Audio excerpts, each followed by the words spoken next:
Surviving a Toxic Baby Mama, Part 4. Welcome to another episode. Another one. Of the Monte Carlo Show. Like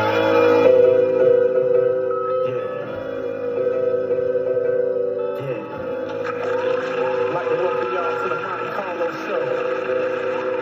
Hey. Up Entertainment. I'm about to take you on a wild ride. It's the Monte Carlo Show. We got a lot to discuss. We in the manosphere and every topic is up. The hell of with Shalom. The plan and effect is the level of your home. Be the best version of yourself and measure up your own. We all got dreams. Set a schedule for your role when you're setting up your goals. We hard working. This the channel for the truth. It's beyond purpose. Getting paper cutting green like a lawn service. This a black man channel. I know y'all nervous, but we at y'all service. Anything you want to talk about, let's talk about it. The Monte Carlo Show, the truth, we all about it. Perspectives, social push objectives, and we ain't gonna stop till our message is effective. These days, hating is selective, but the Monte Carlo Show will always be respected. It's the Monte Carlo Show. Come take this ride with us. It's the Monte Carlo Show. If you got drive, you up. It's the Monte Carlo Show. We getting the streets right, on the road to riches, and every light's a green light. It's the Monte Carlo Show. It's the Monte Carlo. It's the Monte Carlo Show. It's the Monte Carlo. It's the Monte Carlo Show. It's the Monte Carlo. It's the Monte Carlo Show. It's the Monte Carlo Show.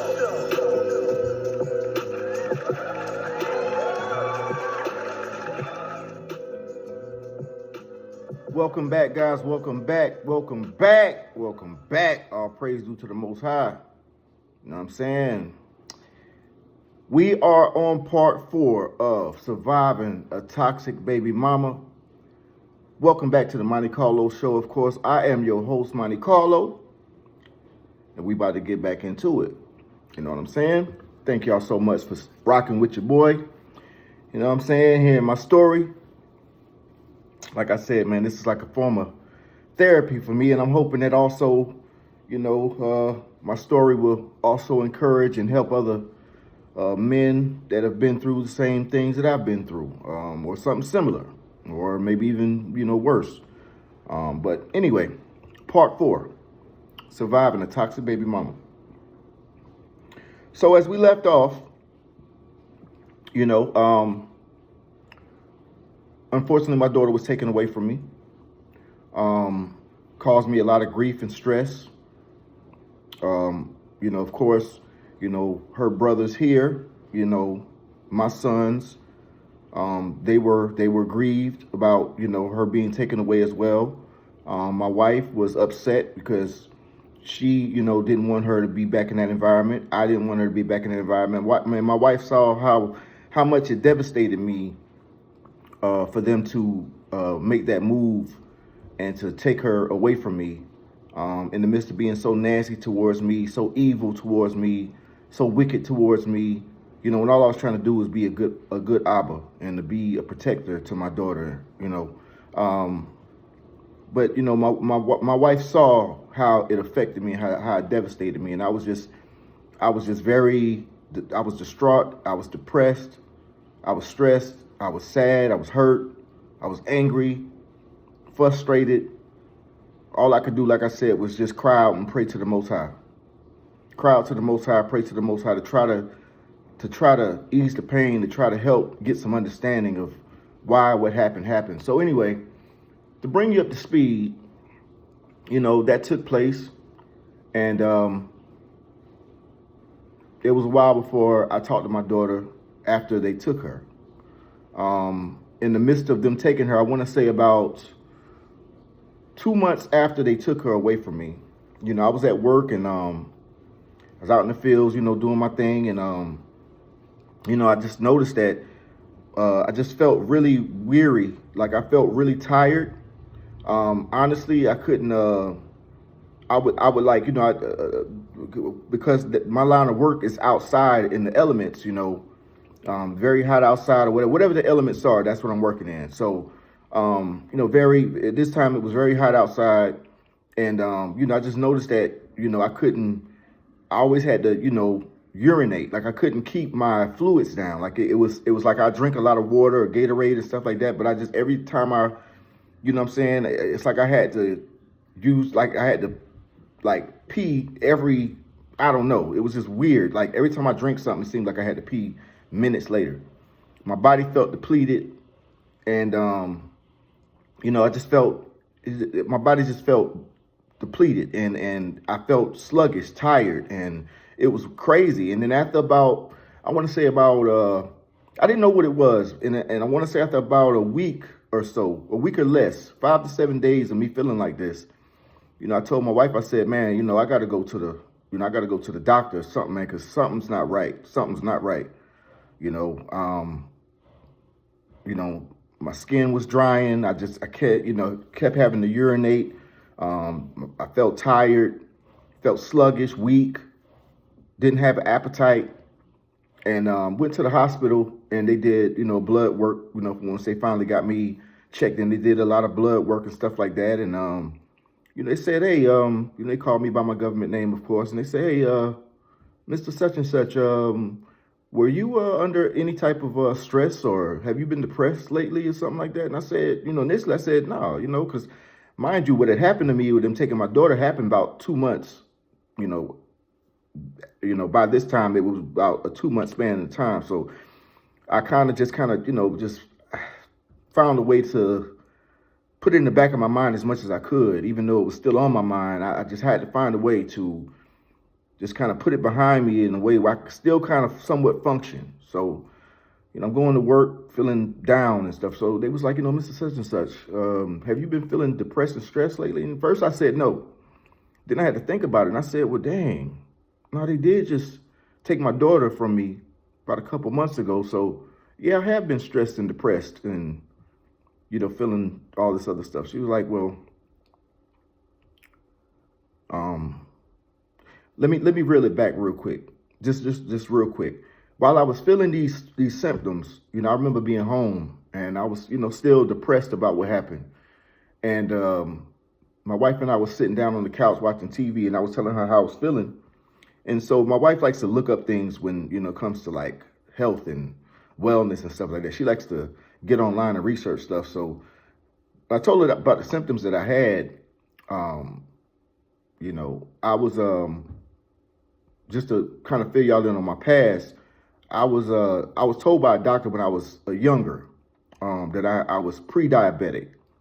I didn't have diabetes or anything like that, but I was pre-diabetic, and that was told to me, I want to say 15 years or so before this particular situation took place with them taking my daughter from me. But when the doctor told me that those years ago, I didn't think nothing of it. I really didn't think nothing of it. But then when I went back into the hospital after they took my daughter, 2 months or so afterwards, she was like, we see a lot of stress and stuff and depression that was in your blood work. And it amazed me, first of all, that they can see all that stuff in your blood work. I know in the scriptures that the Most High said when Cain killed Abel, his blood cries out to you, or his blood cries out to me. He asked Cain, like, what did you do to your brother? He's like, am I my brother's keeper? And then he was like, the Most High was like, hey, your brother's blood cries out to me. Because, he killed his brother. And apparently, what I'm saying and to say that is, the blood tells everything. Your blood tells everything about your body, every ailment, every anything. Your blood actually shows a lot. So they literally saw stress and depression in my blood work. And I told them, I'm like, yeah, I have been under a lot of stress and depression. And my wife, when she looked it up, I told her about the symptoms. She was like, well, babe, it seems like, I'm saying that's diabetes. And sure enough, when I went to the hospital, and when she told me that, honestly, the guys, that it broke me down. It broke me down because I'm older now, and I know what diabetes can cause in people. I know how serious it can get if you don't stay on top of it. So when my wife looked it up before I went into the hospital, based on my symptoms, I was telling her about, she was like, babe, it's looking like it's diabetes. And I broke down. I broke down, man. I ain't gonna lie to you. Yeah, I broke down. It was devastating. You know, it's bad enough that my daughter was taken away from me and I didn't know when the next time I was going to see her or talk to her. But then now it's a possibility I got diabetes. And surely, you know, when I get to the doctor, they do my blood work and they run tests. And of course, they got all these IVs. You know, on my arm, I had like 2 IVs in one arm and 2 IVs in the other arm because my body was just depleted. And they told me, like, yeah, you know, Mr. Such and Such, you got, you know, Mr. Monte Carlo, Mr. Monte Carlo, you got diabetes. You got type 2 diabetes. That's why I got this monitor on right here. It's Freestyle Libre.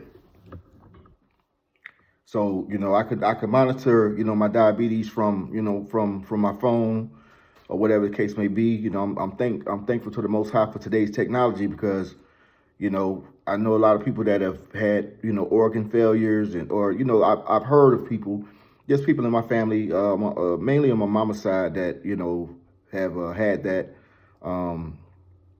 But you know, it's all kinds of stuff. If those of you guys out there that know about being a diabetic or diabetes in itself, even if you don't have it, you know how serious it can get. It can get really bad if you don't stay on top of it. So they diagnosed me with type 2 diabetes due to the amount of stress and stuff I was going through. So that was that. And, you know, fortunately enough, I'm, you know, staying on top of that even to this day, of course, continuously checking, you know, my levels, taking my insulin and other vitamins and, you know, things that I need to take as much as I can to stay on top of it. But anyway, let's get back to the lecture at hand. Surviving the Toxic Baby Mama, Part 4. So time passes, and we're going to bring you up to present day, right? So years pass. I'm not really, to be honest with you, it's a cloud to me right now from that time that she was taken away from me and time I was diagnosed with type 2 diabetes to up until now. So anyway, bring you up to speed, present day. I don't know how it happened. I'm not sure what you know, after the years or whatever since they took her, because this happened about at this time, I want to say about 5 years ago.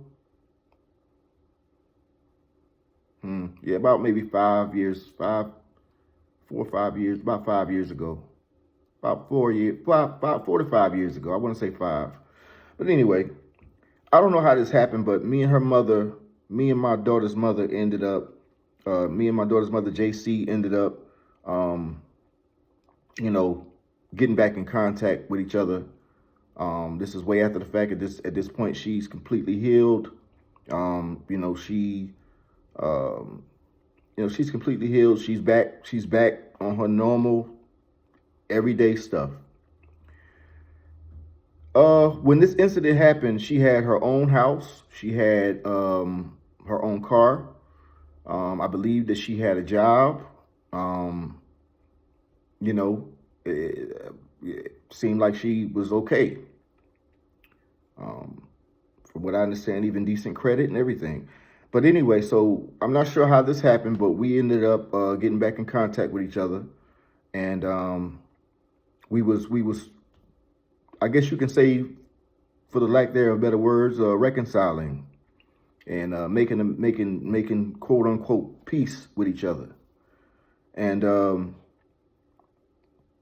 you know, we started building again. We started, you know, I just, you know, I forgave her. I forgave the situation. It you know, what happened. My daughter was okay, you know, whatever. You know, come to find out, she's living with her mom. She no longer has the house that she had. Her car ended up, you know, breaking down on her. I believe she even lost her job. And she ended up having to, you know, stay with her mother after the fact. So she does that. She has her oldest son and then my daughter with her there as well. And they live in a nice neighborhood down in Florida. Nice neighborhood. But anyway, so her and I end up trying to rebuild, I guess, and reconcile with each other. And we start building. By this time, I've been in the Israelite way of living for some years. I found out, the truth about who we are as a people in the midst of all this tragedy and stuff I was going through. And matter of fact, even before then, I found out the truth about who we are as a people based on my studies and research within the Bible and outside of the Bible. So anyway, I'm living that lifestyle as an Israelite. So we're reconciling, we're building, and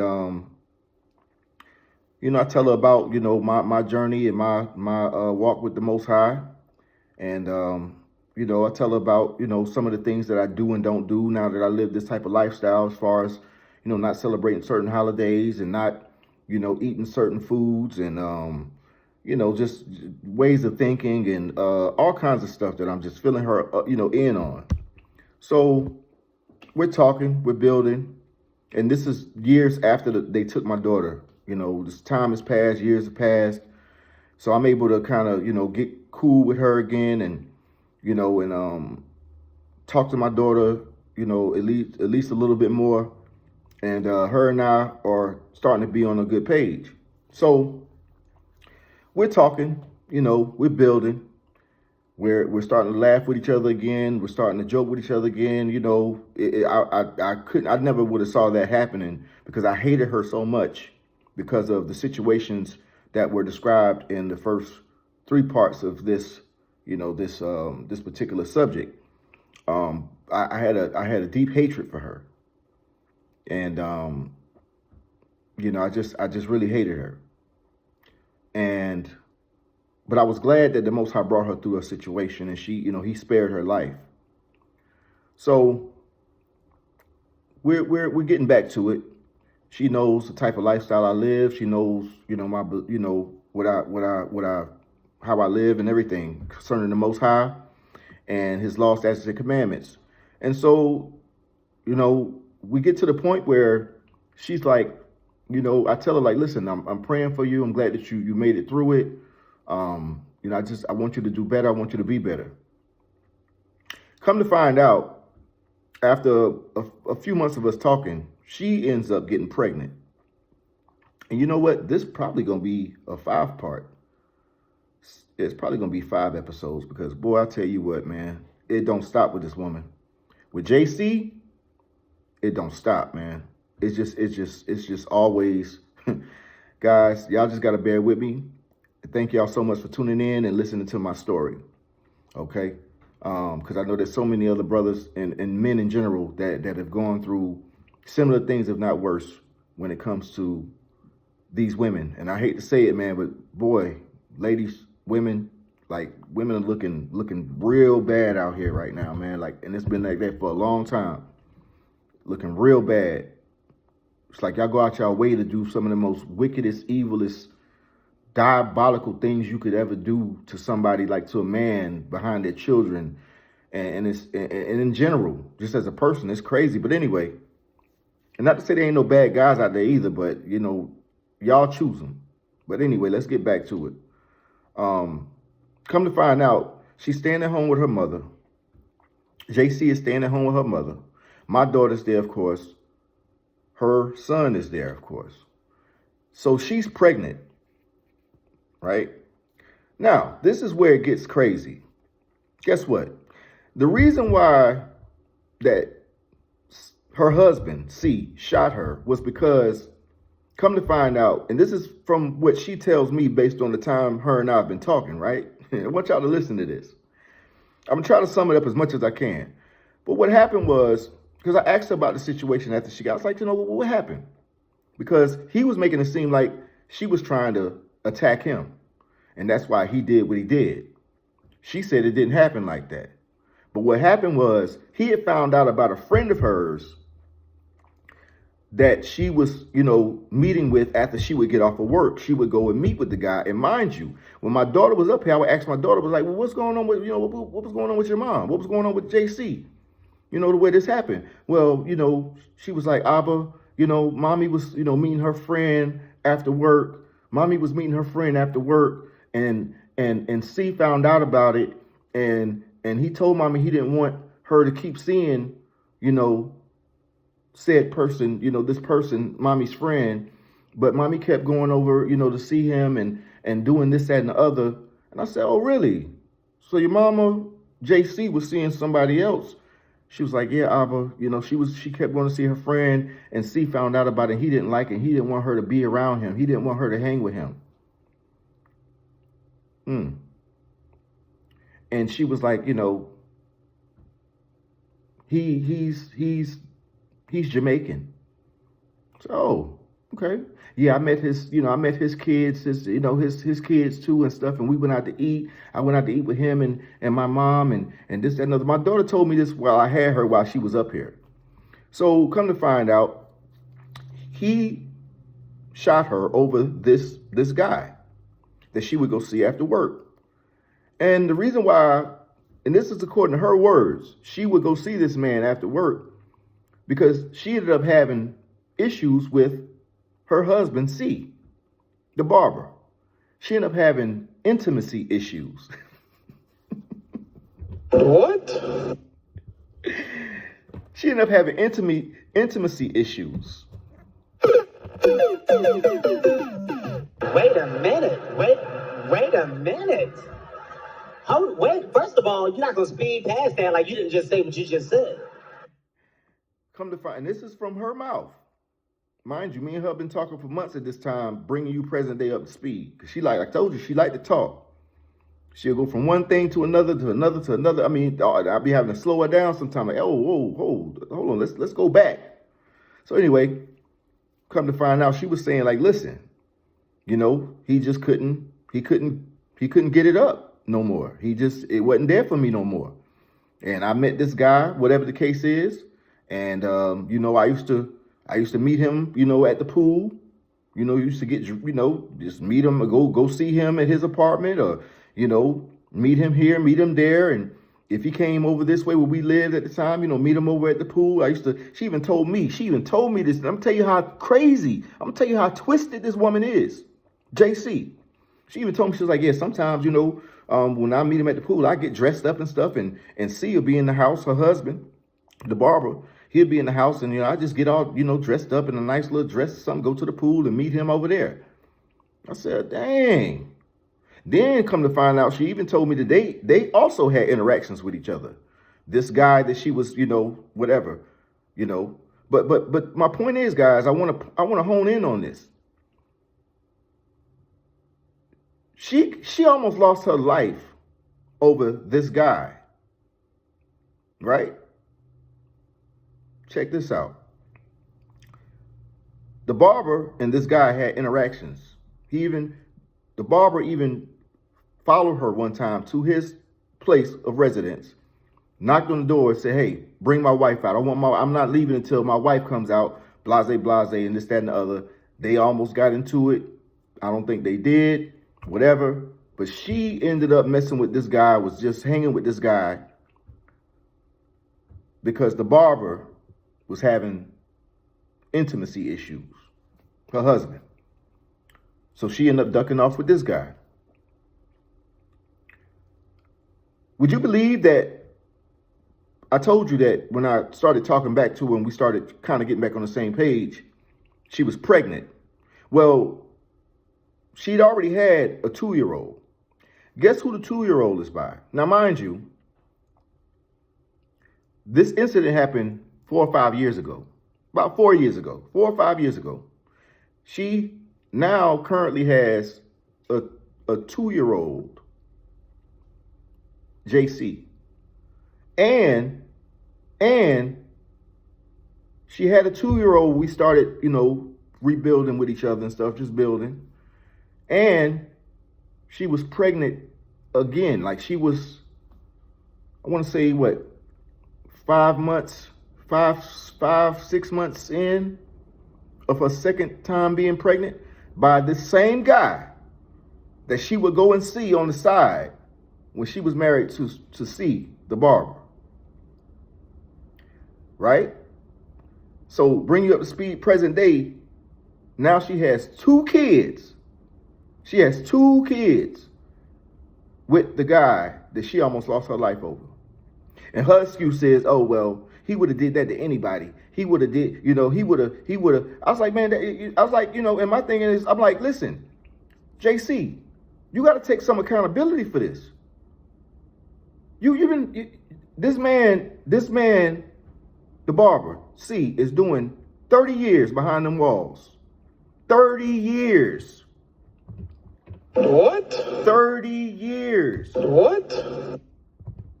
That man doing 30 years. 30 years behind them walls. 30 years for this situation. And then what you do is that man behind the walls, because you messing with this guy behind. And mind you, this is your husband, because last time I checked, and I told her this myself, last time I checked, it said in the vows, for richer, for poor, sickness and health, for better, for worse. He was at his worst, but you were still his wife. But instead of, but you just said you got so tired of him not being able to sexually please you the way you needed to be, you want to duck off with this guy. And he found out about this said guy, and he gets into it with this guy. He gets upset with you because you continuously hanging out with this guy, even though he doesn't want you to, and that's your husband, for better, for worse, right? Sickness and health, richer for poor. They ain't in the Bible, but that's the vows. But then you have this man doing 30 years behind these walls. Then, a couple years after that, what you do? You go and get pregnant by this same guy that you almost lost your life over, that you used to sneak off with and go see after work, even to the point of bringing our daughter around this man. Crazy. Crazy. Crazy. Women. What?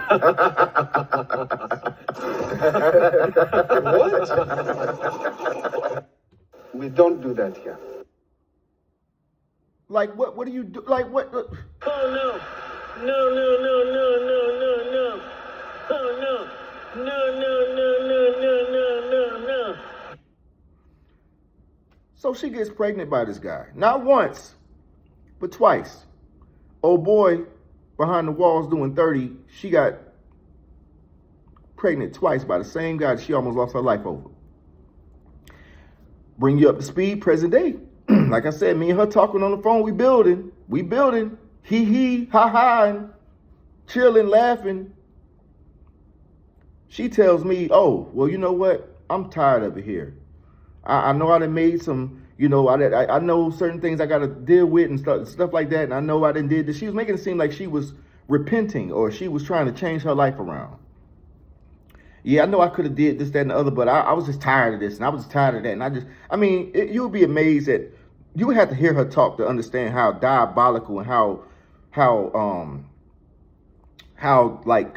she is just, in her mind is gone. You know what I'm saying? She is really, what's the word I'm trying to find, man? I'll think of it in a minute, man, but it's just something else. So she's like, yeah, I want to get up out of Florida. She's delusional. That's the word I'm looking for. She is extremely delusional. Extremely delusional. So she's like, yeah, I want to get out of Florida. You know what I'm saying? I want to get out of Florida. I don't want to stay here no more. I need to get up out my mom's house. And, she telling me everything going on in her mama's house, talking back. I mean, anything going on, she telling me about it. Anything going on, she's telling me about it. Then as far as the baby dad, yo, how about this dude is 54 years old? What? Yeah, I said the nigga 54 years old. What? She's 37, right? She's 37. They were living in the house that this incident happened in after the situation happened. And that's crazy because she moved him in there after the situation and she healed up or whatever the case may be. This said guy, 54-year-old, patois, pot-belly, speaking ass nigga, moved into the house. They lost the house. Then she lost the car. Then she ultimately had to go to her mom's house. They both went over there. He ended up getting kicked out because he just wasn't fitting the narrative. He wasn't getting along with the mom and her husband. You know, JC's mom and her husband. He wasn't getting along with him. He's 54 years old. She's 37. 2 babies. She just had one. I mean, the youngest is still a newborn. But anyway, she's still at the mom's house. She's still at her mom's house. Guess where he living? He at his mom's house. What? I said he's at his mom's house. Yeah, he's at his mom's house. Stop the cap. Nah, ain't no cap, bro. Ain't no cap. Ain't no cap. He's at his mom's house. 54 years old. He got 4 kids total. So now, JC, my daughter's mom, is at her mom's house. No job, no car, none of that. With 4 kids. And she claims that, okay, I'm not talking to him like that. Me and him ain't together. I can't stand him. He's rude. He's disrespectful. And this, that, and the other. That's why my mom and her husband don't like him. That's why he not welcome in this house no more, because he's rude and disrespectful and all this negative stuff. Same thing she did with her oldest boy's dad. She ain't had nothing but bad things to say about this man. Only thing she did say about this man was, oh, well, the loving was good. This 54-year-old Jamaican nigga. Can't make this shit up, man. So he's living with his mom. She's staying with her mom with the 4 kids on top of, everybody else that's in the house. She ain't got nothing but bad things to say about this man. So she tells me, I'm trying to wrap this up because we already 30 minutes in. And I'm sure it's going to be a part 5. So thank you guys so much again for listening to this story. I'm hoping that, it resonates with some people, and that we can talk about this because this is definitely something that is serious. Anyway, so she has nothing but bad things to say about this guy. Yet and still, she still goes every time that he wants to get, their kids, the 2 kids they had, the 2 boys, she has to go with him to his mama house. She has to go with him. Every now and then she talks so much. Every now and then they still even deal with each other like that physically. You know what I mean? And so I said, hey, man, if you claiming that this man is this way and this, that, and the other, you need to start setting some boundaries, man. Like, why does he have to get you every time? Why does he have to get you every time he want to get his kids? Why you got to go? And then even when it comes to his things concerning his other kids, she wants to attend and he asks her to attend and she goes. I'm like, dog, you got to set boundaries. What are you doing? You claiming that you don't like him. Y'all ain't together. That's what she tell me. We ain't together. We ain't together. I ain't with him. I can't stand him. Blase, blase. All this negative stuff she got to say. She claiming she ain't with him. Man, she even told me like I said, guys, she talks so much. She even told me one time, and after months of us talking and building, at this point, we're on a good page. We're good. She claiming that they're not together. And she's like, yeah. He asked me, well, she actually told me that he brought my name up even before I came back into the picture present day. You know what I'm saying? He's just that type of guy. He'd be bugged out. She'd be like, yeah, he be putting me with all kinds of people. If I don't answer the phone, he'll be like, what nigga you on the phone with now? Who you talking to now? And, just very possessive, just very all up in her stuff. Man, yeah, it's going to definitely be a part 5 because this gets thick. So, she telling me all his ways, just everything. She's spilling the beans, telling me about his ways, his behaviors, things he says. Even telling me he brought my name up before I even came back in the picture and me and her got back on good standings present day. stuff like that, you know. Even her mother told me that he brought my name up after she got to the hospital. Like, yeah, oh, she must be trying to get back with, with his her daughter's dad and stuff like that, and just all kinds of weird, crazy stuff. Anyway, man, so she told me that he said, and he asked her if he asked her if I thought that I was under the impression that they were not together. And I was like, what did you tell him? She was like, I don't remember. Really, I don't remember what she said because it was probably some bullshit. So it probably went one end out the other. So anyway, we talking, and I'm just soaking up everything. And I'm vetting it. See, and the beautiful thing about this is I'm not in Florida. I'm not living down there. I'm back at home. So I get to vet her. And I'm older now. The Most High gave me more wisdom, so to speak. And I can vet her from a distance. So it's not like I'm being intimate with her or anything, spending time with her, anything. I'm at a distance. But I can conversate and ask questions, take notes, keep it in the back of my mind, keep it in my head about what she say, her responses. And so I'm learning things about her. It got to the point where I talked to her so much, I actually knew the schedule. Like, I learned their schedule. I know that he would call her in the morning before he went to work, call her during his lunch break, and call her after he got off of work. And then they would get with each other on the weekends. And like I said, every time he want to get the boys, he ended up getting her, and she goes.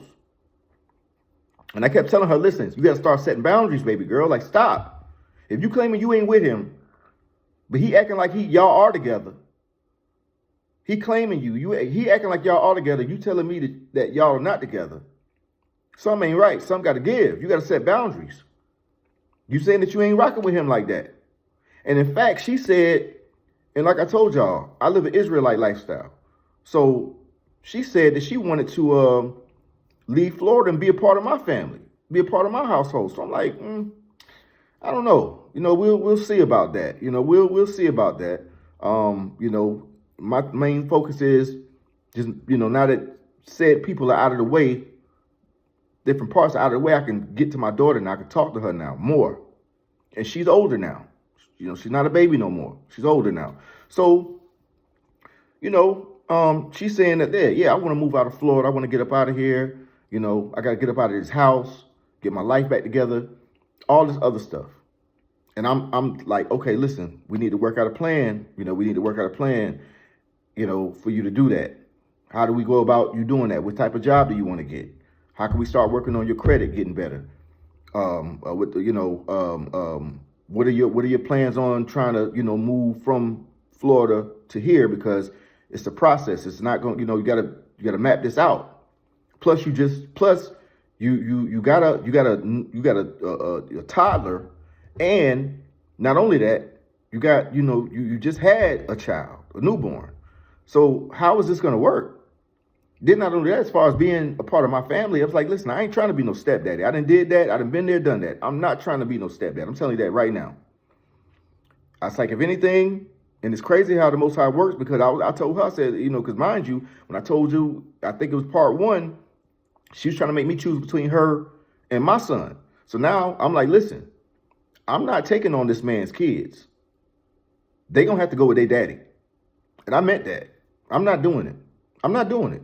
Now, if it's you and my daughter and your son, because, you know, her son and my son are the same age, so I said, you know, that'll probably work out or whatever the case may be. But them boys, them kids, them babies, they got to go with their daddy.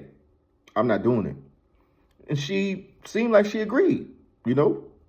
So she was supposed to come up with a plan for moving and doing all this. You know, it was supposed to be a plan. So we're doing all of that, man. And she's claiming that they're not together. All this other stuff. But every time I turn around, every time he want to get his kids, she got to go, or she goes. She, you know, every time I hold her accountable, she hears what I have to say, but then she would, you know, just still go about things the same way every time. No matter what her and I discuss, she would still go about things the same way. And I'm like, dog, this is crazy. This is not going to change. You claim that y'all not together, but then you steady go out your way for the sake of getting out of the house because you don't have a working car.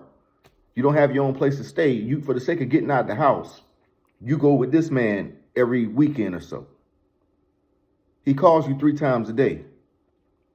You know what I'm saying? If you don't answer the phone, he calling you back to back to back. And to cuss you out if you don't answer that phone. Or when you finally do answer the phone, he on your ass.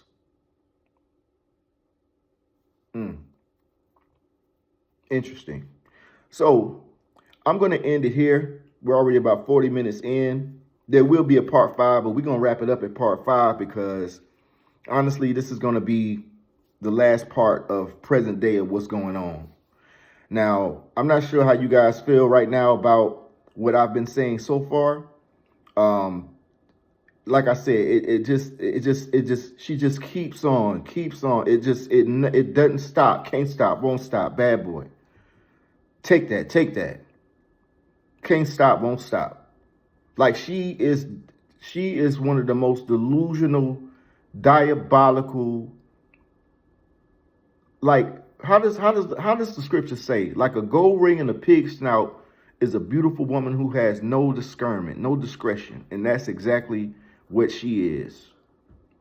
She is a gold ring and a pig snout, while claiming to be a Proverbs 31 type of woman, while claiming that she's a woman of the Most High, while claiming that the Most High speaks to her directly.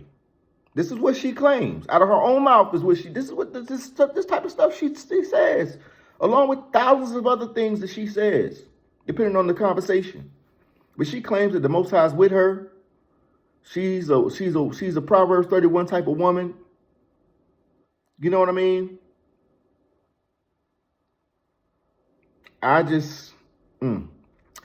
So guys, I'm going to wrap this up. Thank y'all for tuning in to another episode of the Monte Carlo Show. Today's subject was surviving a toxic baby mama part 4. We will be back with part 5, and we're going to wrap it up on part 5 for sure. Like I said, I'm covering pretty much a 14, 15-year span of time of this particular situation that happened in my life concerning JC. You know what I'm saying? My daughter's mother. So thank y'all once again for tuning in to another episode of the Monte Carlo Show. I am your host, Monte Carlo. Of course, hit that subscribe button, like the video, like you know what I'm saying, like the episode, share. Please leave your comments, especially the fellas out there, man. You know what I'm saying? I definitely want to hear from y'all. You know what I'm saying? Leave your comments. Support the channel. You know what I'm saying? And I'm going to catch y'all on the next one, and we will wrap it up on the next one. All right? I'll be seeing y'all soon, man. Thank y'all so much for tuning in. I appreciate y'all support, and look forward to hearing from y'all.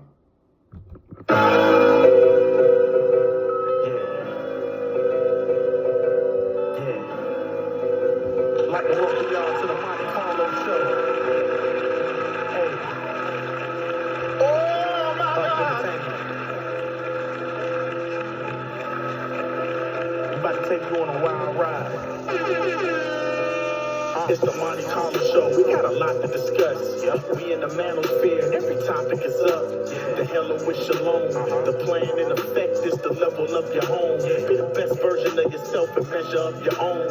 We all got dreams. Set a schedule for your role when you're setting up your goals. We hard working. This the channel for the truth. This beyond purpose. Getting paper cutting green like a lawn service. This a black man channel. I know y'all nervous, but we at y'all service. Anything you want to talk about, let's talk about it. The Monte Carlo Show, the truth, we all about it. Perspectives, show some push objectives, and we ain't gonna stop till our message is effective. These days, hating is selective, but the Monte Carlo Show will always be respected. It's the Monte Carlo Show. Come take this ride with us. It's the Monte Carlo Show. If you got drive, you up. It's the Monte Carlo Show. We getting the streets right, on the road to riches, and every light's a green light. It's the Monte Carlo Show. It's the Monte Carlo. It's the Monte Carlo Show. It's the Monte Carlo. It's the Monte Carlo Show. It's the Monte Carlo. It's the Monte Carlo Show. It's the Monte Carlo Show.